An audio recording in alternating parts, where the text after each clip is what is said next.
Mais ça, c'est juste la logique. Mais les hadiths qui les amènent à dire que Bismillahirrahmanirrahim n'est pas inversé, sauf dans la sourate 27, les fourmis justement, quand Suleiman alayhi salam a écrit sa lettre, Innahu min Suleiman, Innahu Bismillahirrahmanirrahim. Là, c'est à l'intérieur du verset 30 de la sourate 27.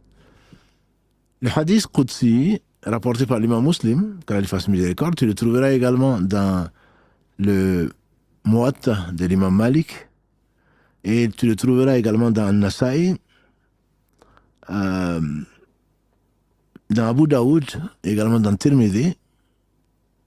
Allah subhanahu wa ta'ala dit, d'après ce que le prophète rapporte de lui, j'ai divisé ma prière entre mon serviteur et moi. Et mon serviteur aura ce qu'il aura demandé. Quand mon serviteur dit Alhamdulillahi Rabbil Alamin, je dis, ou Allah dit, mon serviteur m'a louangé. Quand il dit Ar-Rahman Rahim, Allah dit, ou je dis, mon serviteur a fait mes éloges. Quand il dit Maliki Yawmiddin, je dis, ou Allah dit, mon serviteur m'a glorifié. Jusqu'à la fin du hadith, rapporté par Abu Huraira, radiallahu ta'ala anhu. Allah ne dit pas quand mon serviteur dit Bismillahirrahmanirrahim, je dis. Non. Allah commence, dans ce hadith authentique, Allah commence par dire quand j'ai divisé ma prière en deux. Et mon serviteur aura ce qu'il aura demandé. Quand le serviteur dit Alhamdulillahi Rabbil Alamin, c'est une preuve formelle comme quoi Bismillahirrahmanirrahim n'est pas, contrairement à ce que tu affirmes, que tu penses savoir, n'est pas inversé. Mais Bismillahirrahmanirrahim sert à séparer les sourates, et il y en a partout. Je dis, il y a 114 Bismillahirrahmanirrahim, il y a une sourate qui ne commence pas par là, c'est la sourate 9. Bara.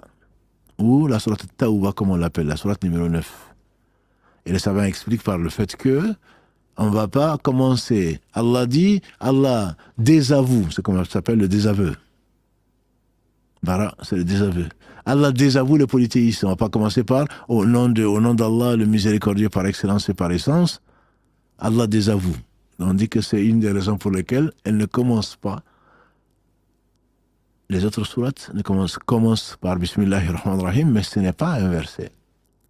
Ceux qui disent que c'est inversé de la sourate Fatiha, c'est un avis. Mais ce n'est pas l'avis le plus fort. Un autre argument que prennent les savants, et c'est la majorité des savants, et c'est l'avis le plus fort, Anas ibn Malik, qu'Allah l'agrée. Il avait 8 ans quand sa mère Sulaym a accompagné, a été voir le prophète sallallahu alayhi wa sallam en lui disant Ya Rasulallah, voici le petit Anas. J'aimerais bien te le confier, qu'il reste à côté de toi et qu'il te serve de l'eau, prenne tes affaires, etc. pour t'accompagner. Ce qu'il a fait pendant 10 ans, qu'Allah l'agrée. Ainsi que sa mère. Anas ibn Malik, il a dit, j'ai prié derrière le prophète sallallahu alayhi wa sallam. J'ai prié derrière Abu Bakr. J'ai prié derrière Omar. J'ai prié derrière Uthman. Tous commençaient par Alhamdulillahi Rabbil Alamin. Tous commençaient par Alhamdulillahi Rabbil Alamin. Et donc, si le prophète sallallahu alayhi wa sallam ne connaissait pas le nombre de versets ou si Bismillahirrahmanirrahim fait partie de la Fatiha ou pas, c'est pas toi qui vas la connaître certainement. Donc c'est pour cela que tu fais bien de poser la question, mais la formulation n'est pas la bonne. Que tu dises, j'aimerais comprendre pourquoi l'imam ne le dit pas, c'est autre chose. Tu as voulu parler à l'imam, si tu avais vu l'imam, il t'aurait peut-être dit pareil. Mais ne dis pas, or Bismillahirrahmanirrahim, alors à moins de dire, or de ce que je sais, ou du peu que je sais, Bismillahirrahmanirrahim fait partie. Et bien entendu, au-dessus de chaque savant, il y a un savant. Allah subhanahu wa ta'ala a voulu que la Fatiha fasse partie, soit une obligation dans la prière. Il y a beaucoup de hadiths dans ce sens. Mais, Bismillahirrahmanirrahim, l'avis majoritaire des savants, c'est que ça ne fait pas partie donc de la Fatiha, bien que ça commence par Bismillahirrahmanirrahim. Quand il dit Qul Allahu Ahad, tu vas commencer par Bismillahirrahmanirrahim, ça n'en fait pas partie. C'est à 4 versets et non 5. Quand il dit Qul A'udhu bi'Rabbil Falaq, Bismillahirrahmanirrahim n'en fait pas partie.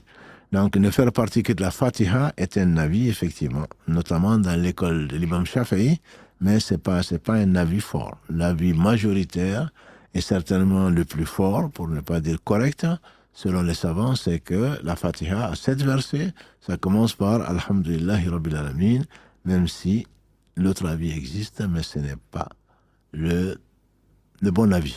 En tout cas, selon la majorité des savants, et l'avis le plus fort. J'en profite en même temps pour